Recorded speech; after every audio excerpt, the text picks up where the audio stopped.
Assalamualaikum warahmatullahi wabarakatuh. Perkenalkan, nama saya Rizky Rahmah, NPM 20.12.5188. Di sini saya ingin menjelaskan ragam kesalahan bahasa Indonesia. Rusminto 2011.222 menyatakan bahwa kesalahan berbahasa sangat beraneka ragam jenisnya dan dapat dikelompokkan dengan berbagai cara sesuai dengan cara pandang yang berbeda-beda. Richard dalam Rusminto 2011.222 mengelompokkan kesalahan ke dalam dua kategori, yaitu 1. Kesalahan karena pengaruh unsur bahasa pertama, kesalahan interlingual, dan 2. Kesalahan karena kompleksitas bahasa target sendiri. Kesalahan Richard membagi kesalahan intralingual dalam 4 macam, yaitu 1. Overgeneralization, yaitu kesalahan yang disebabkan oleh generalisasi unsur-unsur bahasa target secara berlebihan. 2. Ignore of rule restriction, yaitu kesalahan yang disebabkan pembelajaran mengabaikan pembatasan kaidah-kaidah bahasa target. 3. Incomplete application of rules, yaitu kesalahan penerapan kaidah bahasa target yang tidak sempurna. Dan 4. False concept, yaitu kesalahan dalam membuat hipotesis terhadap konsep kaidah bahasa target. Taylor yang dikutip oleh Huda membedakan kesalahan dalam 5 golongan, yaitu 1. Generalisasi yang berlebihan, yaitu penerapan kaidah bahasa target secara berlebihan. 2. Transfer, yaitu pemindahan unsur-unsur bahasa pertama ke dalam bahasa kedua. Yang ketiga, terjemahan, yaitu kesalahan yang menyebabkan berubahnya jawaban yang dikehendaki. 4. Kesalahan yang tidak diketahui penyebabnya. Dan 5. Kesalahan yang tidak perlu dipertimbangkan. Pendapat yang agak berbeda dikemukakan oleh Selinker yang membedakan kesalahan berbahasa ke dalam 5 klasifikasi berdasarkan sumber penyebabnya, yaitu 1. Overgeneralization of target rules, yaitu kesalahan karena adanya generalisasi kaidah bahasa target secara berlebihan. 2. Transfer of training, yaitu kesalahan yang terjadi karena prosedur pembelajaran yang tidak tepat. 3. Strategi of second language learning, yaitu kesalahan yang terjadi karena pendekatan yang tidak tepat terhadap kaidah bahasa kedua yang dipelajari pembelajaran.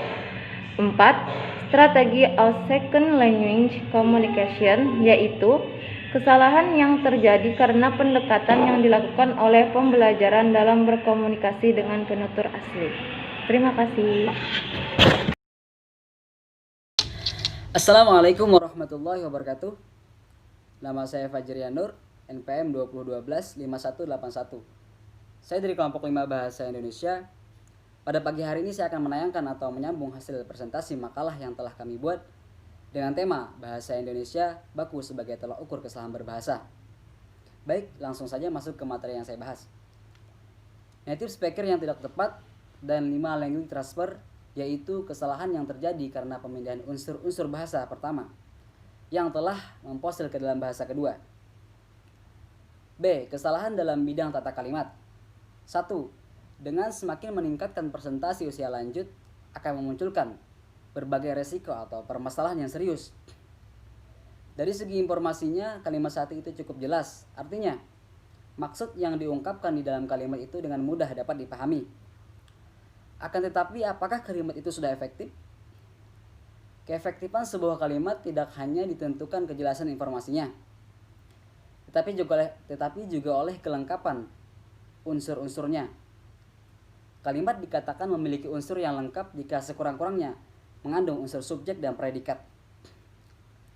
Subjek kalimat 1 di atas dapat dieksplisitkan, yaitu dengan menghilangkan kata depan dengan semakin pada awal kalimat. Contohnya, dengan meningkatkan presentasi usia lanjut akan memunculkan berbagai resiko atau permasalahan yang serius. Kata resiko berarti akibat yang kurang menyenangkan dari suatu perbuatan atau tindakan. Kata permasalahan berarti hal yang menjadikan masalah, hal yang dimasalahkan persoalan. Resiko dan permasalahan seharusnya dipilih kata yang paling tepat mewakili makna yang dimaksud. Perbaikan kalimat di atas adalah sebagai berikut. Meningkatnya presentasi usia lanjut akan memunculkan permasalahan yang serius. Dengan semakin meningkatnya presentasi usia lanjut akan terlihat permasalahan yang serius. 2. Di samping itu permasalahan sosial antara lain pemenuhan kebutuhan seperti kebutuhan jaminan, kesejahteraan, dan harga diri pun tidak bisa dihindarkan. Tanda koma dipakai untuk menggapit tambahan yang sifatnya tidak membatasi. Kalimat 2 di atas dapat diubah menjadi sebagai berikut. Di samping itu, permasalahan antara lain dan harga diri pun dapat dihindarkan. Cukup dari saya, kurang lebih mohon maaf. Wabillahi taufiq wal hidayah. Wassalamualaikum warahmatullahi wabarakatuh. Assalamualaikum warahmatullahi wabarakatuh. Kenalkan, nama saya Muhammad Nur, NPM 20.12.5144. Saya ingin melanjutkan pembahasan dari Fajrianur tentang kesalahan dalam bidang tata kalimat. Oke, yang ketiga, oleh karenanya penanganan yang serius dan sungguh-sungguh terhadap berbagai masalah yang muncul akibat semakin meningkatnya usia lanjut tidak bisa ditunda dan perlu tindakan segera. Oke, pada kalimat di atas terlihat pemakaian kata bersinonim yang berlebihan. Misalnya kata serius dan sungguh-sungguh. Serius artinya sungguh-sungguh. Jadi dua kata itu dipilih salah satu supaya kalimat efektif. Demikian juga tidak bisa ditunda dan perlu tindakan segera merupakan dua frasa yang bersinonim kalimat efektif. Tidak mengandung kata-kata yang mubazir, seperti itu. Perubahan kalimat di atas adalah sebagai berikut. Oleh karenanya penanganan yang serius terhadap berbagai masalah akibat semakin meningkatnya usia lanjut perlu segera dilaksanakan. Oke, yang keempat, penduduk di Desa Kalitengah yang bekerja sebagai petani 18,8%, buruh jahit 17,8%, buruh tani 21,4%, sedangkan yang bekerja sebagai pengusaha konveksi 6,9% dan pegawai 8,9%. Kata desa ditulis dengan huruf kapital menjadi desa karena Desa Kalitengah efektif karena tidak adanya predikat. Kalimat ini dapat diperbaiki menjadi berikut ini. Penduduk di Desa Kalitengah bekerja sebagai petani 18,8%, buruh jahit 17,8%, dan buruh tani 21,4%. Sedangkan yang lain bekerja sebagai pengusaha konveksi 6,9% dan pegawai 8,9%. Oke, yang kelima, sedangkan alasan untuk membuka usaha baik di Keradetan maupun di Tamagung adalah tambahan penghasilan. Anak kalimat pada kalimat majemuk setara tidak berdiri sendiri sebagai kalimat dengan diawali kata sedangkan. Oke, sekian dari saya. Wassalamualaikum warahmatullahi wabarakatuh. Perkenalkan, nama saya Sarifah Rukayah, NPM 20125193. Di sini saya akan menjelaskan tentang kesalahan dalam bentuk tata bentukan. Ramlan pada tahun 1927 mengatakan bahwa morfologi ialah bagian dari ilmu bahasa yang membicarakan atau yang mempelajari seluk-beluk kata serta pengaruh perubahan-perubahan bentuk kata terhadap golongan dan arti kata. Dalam analisis kesalahan berbahasa tataran morfologi, menurut Setiawati mengatakan bahwa dalam kenyataannya berbahasa masih sering dijumpai bentukan kata yang menyimpang dari kaidah. Kesalahan berbahasa dalam tataran morfologi disebabkan oleh berbagai hal, antara lain, yang pertama penggunaan afiks, yang kedua bunyi yang seharusnya luluh tetapi tidak diluluhkan, yang ketiga peluluhan bunyi yang seharusnya tidak luluh, yang keempat penggantian morf, yang kelima penyingkatan morf mem, men, meng, men, dan menga, yang keenam pemakaian afiks yang tidak tepat, yang ketujuh penentuan bentuk dasar yang tidak tepat, yang kedelapan penempatan afiks yang tidak tepat pada gabungan kata, dan yang kesembilan pengulangan kata majemuk yang tidak tepat. Yang pertama, penggunaan afiks yang tidak tepat. Penggunaan prefiks peng. pada kalimat mengenai manusia dan kaumnya, mengenai kekuasaan yang nampak dan yang gaib, yang kesemuanya itu termaktub dalam setiap penglibatan dirinya sebagai penemu jalan keluar masalah-masalah yang merundung. Bentukan kata penglibatan pada kalimat di atas merupakan kata yang tidak baku. Kesalahan tersebut terjadi karena kekurang cermatan dalam memilih prefiks yang tepat. Bentukan yang baku dalam bahasa Indonesia adalah menggunakan prefiks pe. Kata perlibatan dari kata dasar libat. Menurut Alwi dan kawan-kawan, nomina yang menggunakan prefiks peng-an umumnya diturunkan dari verba yang berstatus intransitif. Penggunaan afiks yang tidak tepat yaitu penggunaan prefiks ter. Pada kalimat di samping sultan, mereka selagi sultan mereka itu belum tewas atau terkorban di medan peperangan. Bentukan kata terkorban pada kalimat di atas merupakan kata yang tidak baku. Bentukan yang baku dalam bahasa Indonesia adalah menggunakan afiks ber. Faktor selanjutnya yang menyebabkan terjadinya kesalahan dalam tata bentukan yaitu bunyi yang harusnya luluh tidak diluluhkan. Sering kita jumpai kata dasar yang berfonem awal PTKS tidak luluh jika mendapatkan imbuhan meng atau peng. Seperti contoh pada kalimat aku mulai menerjemahkan sesuatu. Seharusnya kalimat yang baku adalah aku mulai menerjemahkan sesuatu. Sekian dari saya. Penjelasan selanjutnya akan dijelaskan oleh rekan saya. Assalamualaikum warahmatullahi wabarakatuh.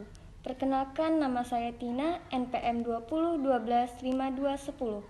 Materi selanjutnya adalah penyingkatan morfologi. Contoh dalam kalimatnya adalah cuma dengan gitaris baru, Naya ngerasa hambar untuk dekat. Nah, dalam kalimat itu ada kata ngerasa. Nge itu adalah termasuk penyingkatan morfologi. Selanjutnya, penghilangan afiks. Penghilangan afiks meng, contohnya, maaf ganggu tidurnya. Di kalimat itu ada kata ganggu yang dihilangkan afiks mengnya. Karena kata itu awalnya mengganggu, diubah menjadi ganggu. Assalamualaikum warahmatullahi wabarakatuh. Perkenalkan, nama saya Siti Aisyah, NPM 20125196. Materi selanjutnya adalah kesalahan dalam bidang tata bunyi. Fonologi adalah bidang linguistik yang mempelajari, menganalisis, dan membicarakan runtutan bunyi-bunyi bahasa yang secara etimologi terbentuk dari kata fon yang berarti bunyi dan logi, yaitu ilmu atau Char 1994 atau 102. Dengan demikian, fonologi merupakan sistem bunyi dalam bahasa Indonesia, atau dapat juga dikatakan bahwa fonologi adalah ilmu tentang bunyi bahasa. Kesalahan berbahasa dalam tataran fonologi pertama-tama dipandang dari penggunaan bahasa secara lisan maupun secara tulisan. Kombinasi kedua sudut pandang itu ditemukan aneka jenis kesalahan berbahasa. Sebagian besar kesalahan berbahasa Indonesia di bidang fonologi berkaitan dengan pengucapan. Ada kesalahan berbahasa karena perubahan pengucapan fonem, penghilangan fonem, penambahan fonem, dan salah meletakkan penjedaan dalam kelompok kata dan kalimat. Di samping itu, kesalahan berbahasa dalam bidang fonologi dapat pula disebabkan oleh perubahan bunyi diftong menjadi bunyi tunggal atau fonem tunggal. Penyebab kesalahan berbahasa di bidang fonologi: 1. Kesalahan pengucapan fonem, misalnya fonem atau a atau diucapkan menjadi e. Contoh, mengupayakan menjadi mengupayakan. Fonem atau i diucapkan menjadi e. Contoh, keliru menjadi keleru. Diftong atau au atau diucapkan menjadi o. Contoh, danau menjadi dano. 2. Kesalahan penghilang fonem, misalnya hilang berubah menjadi ilang, haus berubah menjadi aus. 3. Kesalahan penambahan fonem, misalnya gaji berubah menjadi gajih, biji berubah menjadi biji. 4. Kesalahan meletakkan jeda, misalnya antar negara menjadi antar negara, daripada berubah menjadi daripada. Sekian, terima kasih. Oke, Assalamualaikum warahmatullahi wabarakatuh. Perkenalkan, nama saya Muhammad Ridwani, NPM 20.12.5146. Nah, di sini saya akan menjelaskan kesalahan pemenggalan atas suku kata. Nah, di sini kami ada contohnya. Pertama ada buah berubah menjadi buah. Kedua ada muara berubah jadi muara. Yang ketiga ada keluar berubah menjadi keluar. Nah, kemungkinan penyebab kesalahan yaitu faktor yang menyebabkan kesalahan berbahasa. Faktor-faktor itulah dibedakan atas 3 macam, yaitu ada faktor pemakai bahasa, faktor lingkungan, faktor psikologis, dan faktor bahasa. Faktor pemakai bahasa itu karena adanya kesadaran pihak pemakai bahasa. Dan kedua ada kekurangan pemahaman terhadap aturan bahasa Indonesia. Dan ketiga ada ketidaksengajaan pemakaian bahasa, dan keempat itu ada ingin gagal. Nah, terus dari faktor psikologis, walaupun jumlahnya tidak terlalu besar, ada kalanya kesalahan itu muncul karena adanya rasa enggan untuk menggunakan ragam bahasa yang benar dan akhirnya lari ke ragam bahasa yang salah.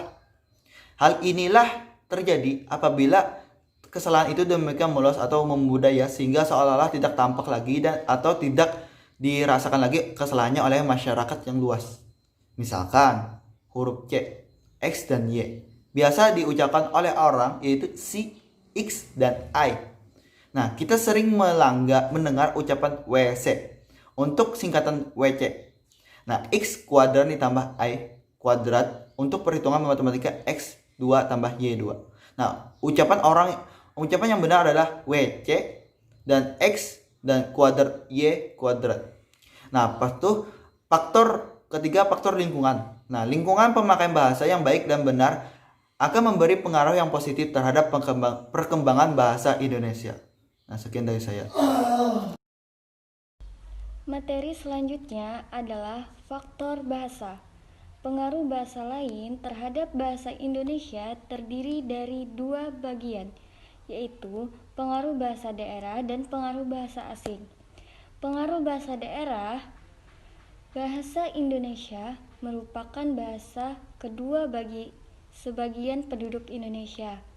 Bahasa pertama mereka adalah bahasa daerah mereka sendiri, seperti bahasa Bali, Jawa, Madura, Sunda, Dayak, dan bahasa lainnya.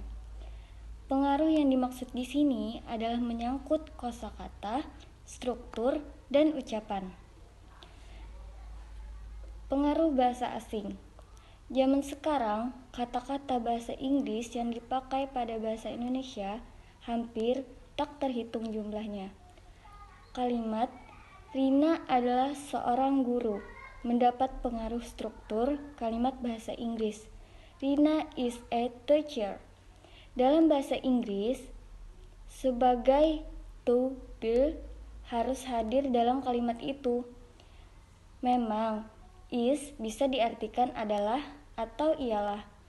Kedua kata ini tidak perlu hadir dalam kalimat di atas. Kalimat ini cukup ditulis Rina seorang guru. Terima kasih. Wassalamualaikum warahmatullahi wabarakatuh.